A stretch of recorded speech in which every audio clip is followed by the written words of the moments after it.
Indo Bhutan river act নিয়ে যদি বিরোধীরা সাড়া না দেয় তাহলে শাসক দলের প্রতিনিধি নিয়ে কেন্দ্রীয় সরকারের কাছে যাওয়ার কথা বলেন অধ্যক্ষ বিমান বন্দ্যোপাধ্যায়। এর আগে জুলাই মাসে ভুটানের নদীর জলে রাজ্যের উত্তরবঙ্গের আলিপুরদুয়ার জেলায় যে ভয়ঙ্কর ক্ষতি হচ্ছে তা নিয়ে প্রস্তাব আসে এবং আলোচনা হয় রাজ্য বিধানসভায়। বক্তব্য রাখেন মুখ্যমন্ত্রীও। কিন্তু বিজেপি কোনো রকম সাড়া না দেওয়ায় আজ মন্ত্রীর দৃষ্টি আকর্ষণ করেন আলিপুরদুয়ারের বিধায়ক। আজকে বিধানসভার মেনশন পর্বে আমি এটা উল্লেখ করেছিলাম যে গত 26 এবং 29শে জুলাই বিধানসভাতে আন্ডার সেকশন 169-এ রেজুলেশন নিয়ে আসা হয়েছিল একটা যৌথভাবে।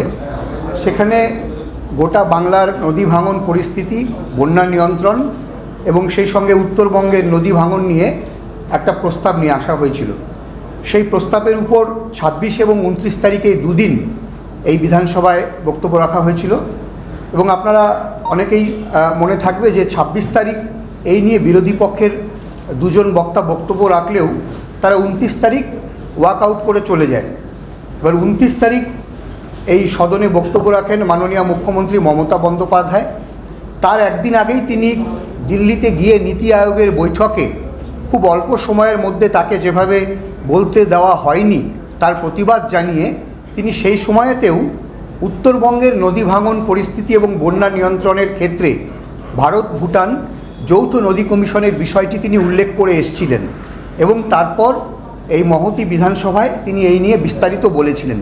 এবং সেই সময় মুখ্যমন্ত্রী যেটা বলেছিলেন যে এই পরিস্থিতির মোকাবিলা করবার জন্য যেহেতু ভারত ভুটান নদী কমিশনটা কেন্দ্রের বিষয়, ভুটান পাহাড় থেকে নেমে আসা নদীগুলোর তীব্র জলস্রোতের ফলে আমাদের ডুয়ার্স উত্তরবঙ্গ ভারতবর্ষের একটা বিরাট ভূখণ্ড প্রায় নিশ্চিহ্ন হওয়ার মুখে রয়েছে।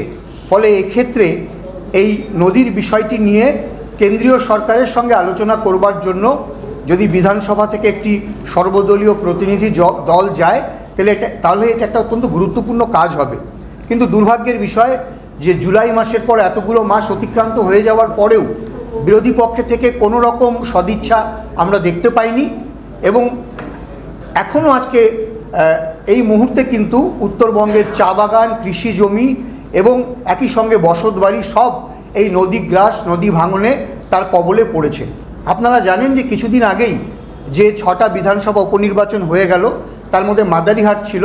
এই মাদারিহাটটাও কিন্তু একদম ভারত ভুটান এই যে নদীর যে ভয়াবহ প্রকৃতি তার উপর ভিত্তি করে এবং নদীপথে যে ডলোমাইট ঢুকে যাচ্ছে তার জন্য যে ভয়াবহ দূষণ, এই বিষয়টিকে সামনে রেখে কিন্তু নির্বাচন হয়েছে।